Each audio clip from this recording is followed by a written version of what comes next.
በምድር ላይ የምናያቸው እጽዋት የራሳቸው የሆነ ጥቅም አላቸው። አንዱ ወይ ሁለቱ ሳይሆን ሁሉም።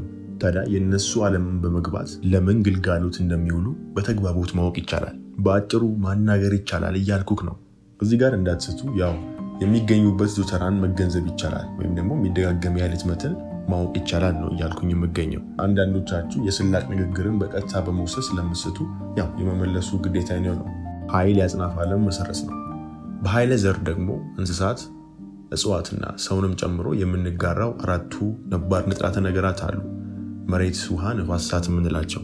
እያንዳንዱ ኃይል ደግሞ የሚገኝበት የእርግብግብታ መጠን አለ። ያም የእርግብግብታ መጠን ደግሞ ሲደጋገም ዝውተራ ይሆናል። ሶስቱም እርግብግብታ፣ ዙተራና ኃይል ደግሞ የአጽናፈ ዓለም መሰረቶች ናቸው። አሁን በሁለት አይነት መንገድ ወደ እነሱ ዓለም በመግባት ግልጋሎታቸውን ማግኘት ይቻላል። የመጀመሪያው እዚሁ መድረክ ላይ ወይም ደግሞ የአጽናፈ ዓለም ማዕከላዊ ነጥብ መሬት የምንላት ላይ ሁሉም ህይወት ያላቸው ፍጥረታት የሚገኙበት ዝውተራ አለ ነው።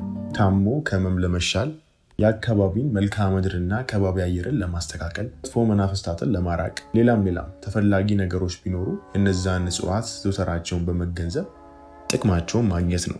ይህ የሚሆነው መሻትና ፍላጎት በራሱ የተለየ ዝውተራ ውስጥ ስለሚቀጥ ያንን ዝውተራ ሰው ይዞ በሚንቀሳቀስበት ሰዓት ላይ እዛ ለሚገኝበት ችግር የእጽዋት መፍትሄ በከባቢው የሚገኝ ከሆነ በውሳጣዊ ቀልብ ብሎም ደግሞ በውሳጣዊ ምክር መልክ ይህ እጽዋት ለዚህ ይጠቅማል የሚል መረጃ ይደርሰዋል።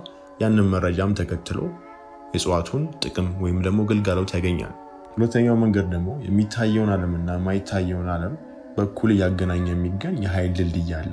እሱም ኤተር ወይም ደግሞ አምስተኛው ባህረተ ሥጋ ብለን እንጠራዋለን።